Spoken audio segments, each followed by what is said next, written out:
Assalamualaikum warahmatullahi wabarakatuh. Kembali lagi di channel Mr. N bersama saya Generasi Stres yang akan berbagi cerita lanjutan dari part sebelumnya yang berjudul Akibat Pasang Susuk. Tanpa banyak kata-kata lagi, kita simak cerita selengkapnya.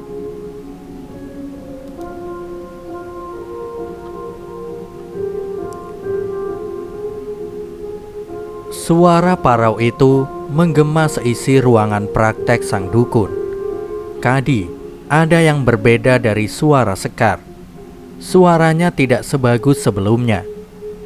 Sekar adalah ibu rumah tangga yang sudah berumur 30 tahun. Kecantikan parasnya yang alami memang selalu menyihir siapapun yang bertemu dengannya. Terlebih ketika Sekar berada di atas panggung.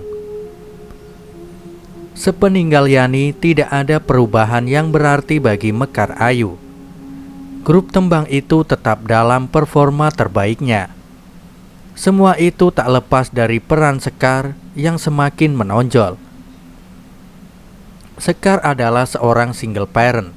Dia menghidupi satu orang anaknya yang sudah menginjak kelas 4 SD. Yuda namanya. Yuda ditinggal oleh ayahnya ketika dia masih kelas 1 SD. Ayahnya menerima serangan jantung di sebuah toko ketika dia akan membelikan Yuda mainan kesukaannya. Sepeninggal suaminya, Sekar banting tulang untuk menghidupi sang buah hati. Menjadi buruh jahit sudah ia jalankan sebelum akhirnya menjadi bagian dari Mekar Ayu. Karena menyanyi khususnya nyinden adalah kepiawaian Sekar. Beberapa genre musik sudah Sekar kuasai. Bukan hanya genre tradisional, akan tetapi genre seperti pop dan dangdut sudah Sekar kuasai. "Mah, Aa berangkat sekolah ya." Suara mungil Yuda berpamitan kepada Sekar. "Iya, hati-hati ya Aa," jawab Sekar berharap anaknya kelak menjadi seorang yang berhasil. "Ini bekalnya A." Sekar memberikan Yuda uang jajan. Langkah kaki malaikat kecil Sekar pergi meninggalkan rumah untuk menimba ilmu di sekolahnya. Yuda adalah satu-satunya harapan Sekar untuk tetap menjalani hidup. Tepat di depan rumah Sekar terdapat toko elektronik milik kakak Sekar, Wandi. Sepulang sekolah, Yuda selalu main di toko uaknya. Wandi sudah menganggap Yuda seperti anak sendiri. Suatu hari salah satu tetangga Sekar ada yang meninggal dunia. Ketika itu Yuda sedang berada di toko. Seperti biasa, ketika ada rombongan pengantar jenazah yang hendak ke makam melewati toko, Wandi keluar untuk melihat kondisi. Otomatis Yuda pun mengikuti Wandi keluar toko. Melihat keranda yang digotong oleh warga, Yuda menepuk tangan Wandi lalu berkata, Wak, kalau Yuda ada di dalam sana, dianterin banyak orang kayak gitu, gimana ya?" Sambil menunjuk ke arah keranda, Yuda mengucapkan perkataan yang membuat Wandi kaget. "Hus, jangan ngaco kamu. Udah, masuk toko sana." Wandi sedikit menghentak. Teringat perkataan Yuda yang spontan ketika melihat keranda, ia lantas melaporkannya kepada Sekar ketika Sekar menghampiri toko untuk meminta Yuda pulang. Karena hari sudah sore. "Sekar, anak kamu tuh tadi ngomong yang enggak-enggak," kata Wandi. "Ngomong apa, Kang?" "Tadi dia ngomong sambil nunjuk keranda, katanya, 'Wak, kalau Yuda ada di sana, dianterin banyak orang gimana ya?'" Sekar menoleh sedikit ke arah Yuda yang sedang melamun melihat ke arah luar toko. Ah, itu mah iseng aja mungkin, Kang, ucap Sekar menenangkan Wandi. Ya udah, Aa ikut Mama Gi, mandi dulu sana, pinta Wandi kepada Yuda. Yuda akhirnya pulang. Wandi masih terngiang dengan apa yang diucapkan Yuda tadi siang. Dalam benaknya mungkin akan terjadi hal yang tidak beres. Tetapi setelah dipikir-pikir, omongan Sekar ada benarnya juga. Mungkin itu hanyalah keisengan anak-anak belaka.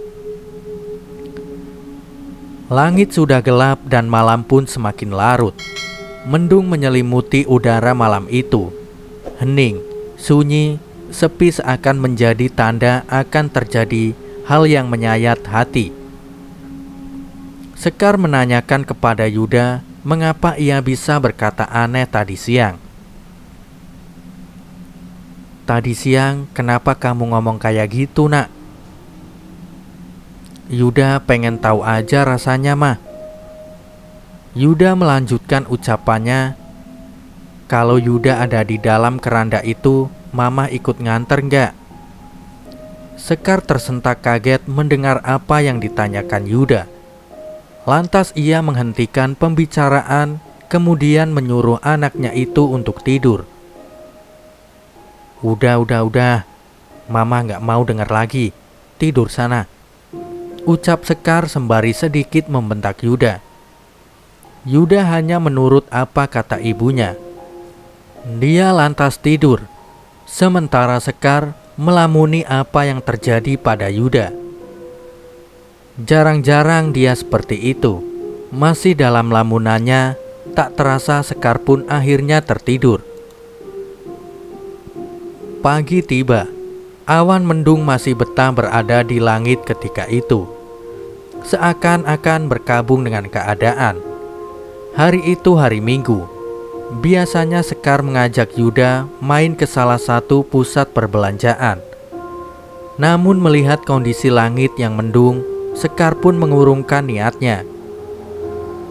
Setelah semua pekerjaan rumah selesai, ia pun menghampiri toko Wandi di seberang jalan dengan mengajak Yuda.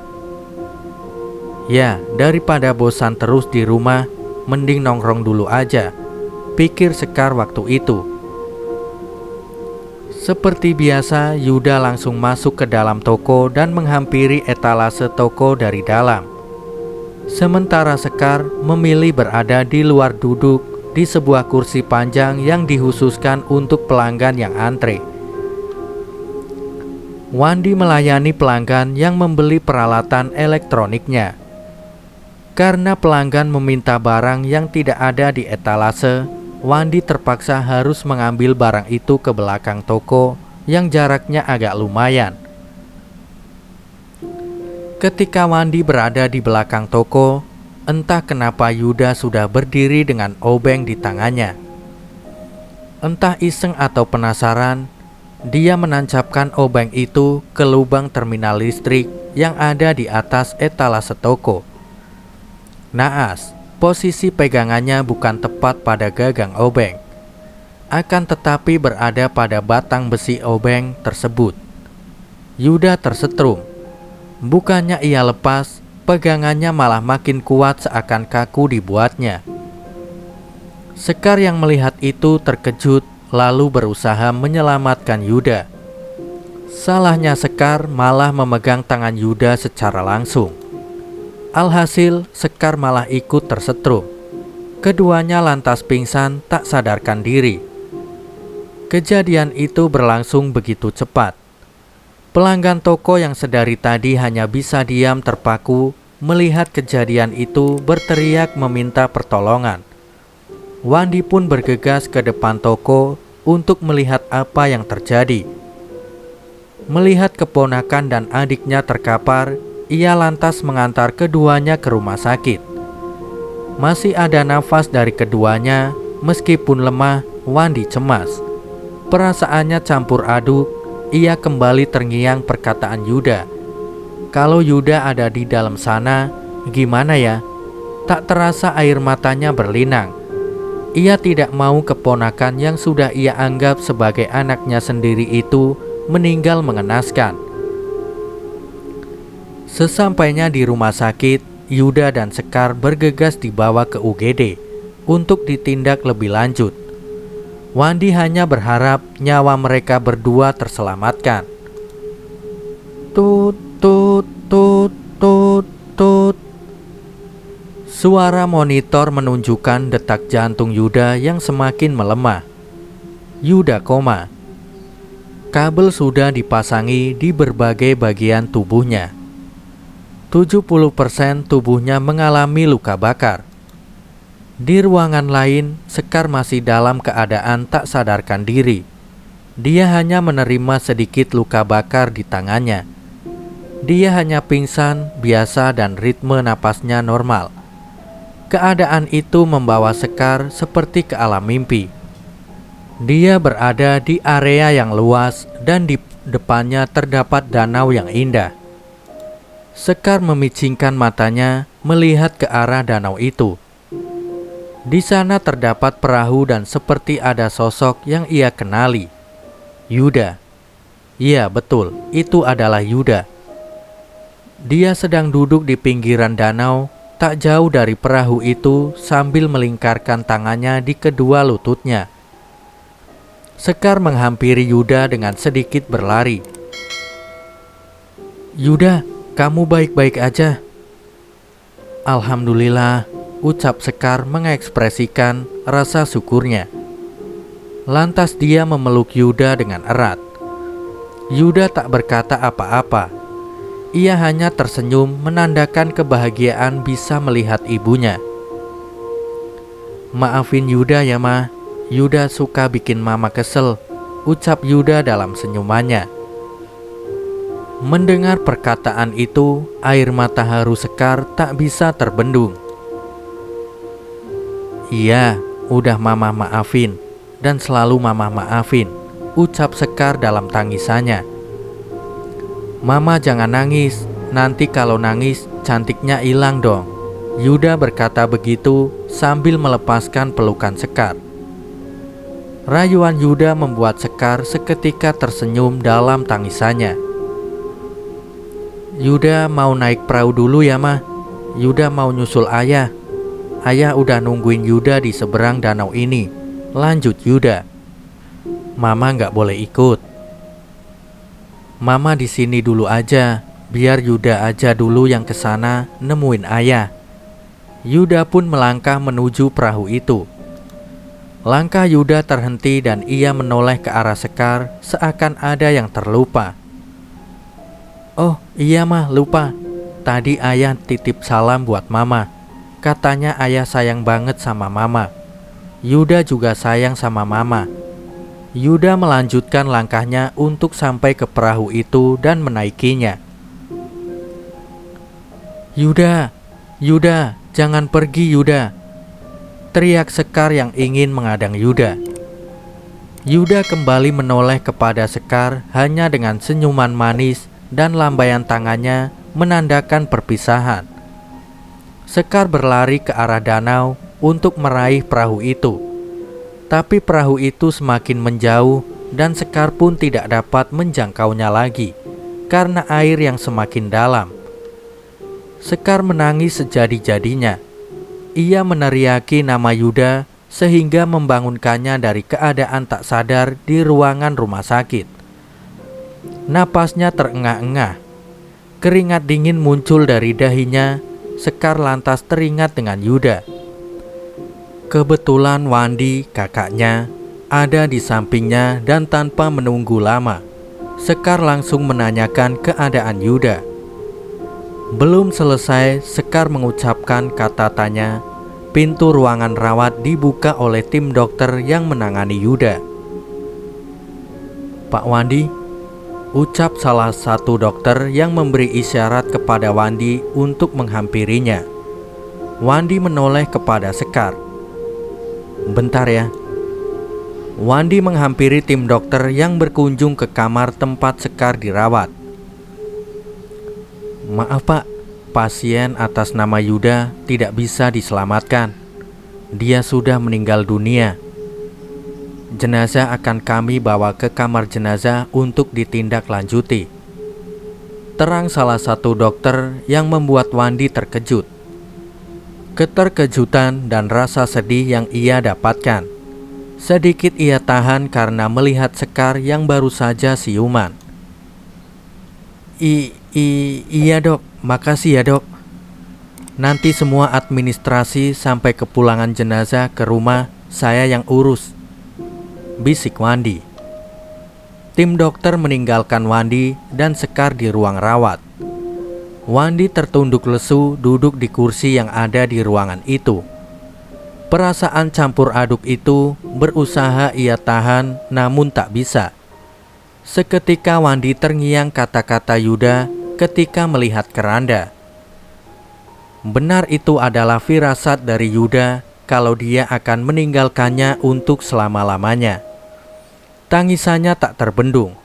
Sekar yang masih ada di atas ranjang seakan mengetahui maksud dari tangisan Wandi.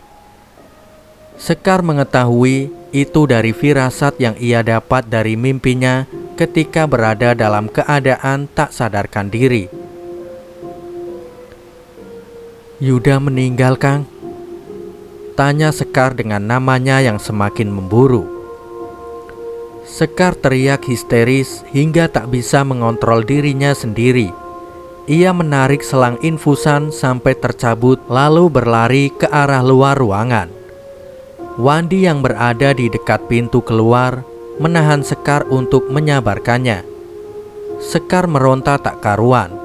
Ia sangat terpukul ditinggal anak semata wayangnya. Dalam pelukan Wandi, Sekar pingsan. Ia lalu dibawa ke atas ranjang untuk diistirahatkan. Singkat cerita, Sekar pun akhirnya tersadar dan memanggil-manggil nama Yuda dengan tatapan kosong dan air matanya yang terus berlinang. Karena tidak ada luka serius, Sekar diperbolehkan pulang oleh dokter yang menanganinya. Semua administrasi rumah sakit sudah ditanggung oleh Wandi. Ia lalu membawa Sekar ke dalam mobil ambulans, tempat di mana tergeletak jasad anak semata wayangnya. Ketika pintu belakang ambulans dibuka, Sekar melihat keranda berisikan satu jasad yang ukurannya tak asing baginya. Penutup keranda itu dibuka oleh Sekar diiringi isak tangisnya. Ia melihat wajah Yuda yang sudah menghitam. Spontan Sekar berteriak sejadi-jadinya. Wandi kembali merangkul Sekar dan lagi-lagi Sekar pun pingsan karena tak mampu menahan kesedihannya yang mendalam. Jenazah sudah berada di rumah untuk segera dilanjutkan prosesi pemulasaran jenazah. Wandi membopong Sekar ke kamar untuk ditidurkan di atas ranjang.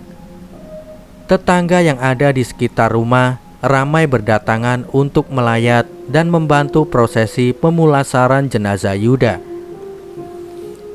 Dari dalam kamar terdengar Sekar berteriak sehingga mengagetkan warga yang berdatangan.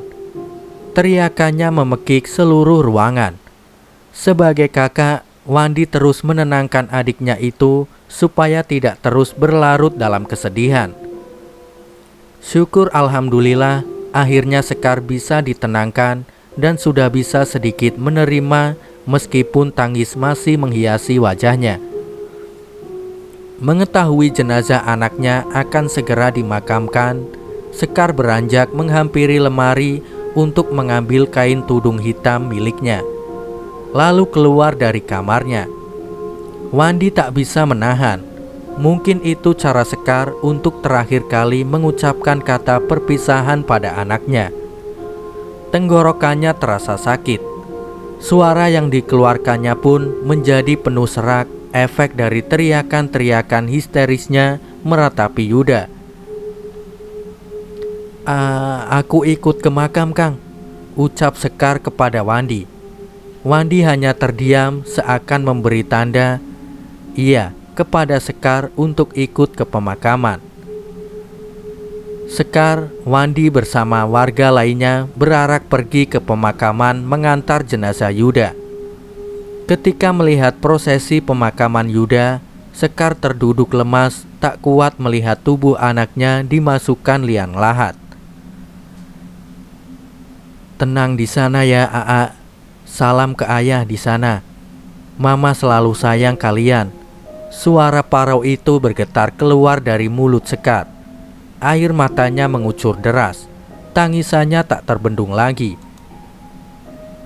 Sekian dulu cerita kali ini, kita lanjut di part berikutnya. Wassalamualaikum warahmatullahi wabarakatuh.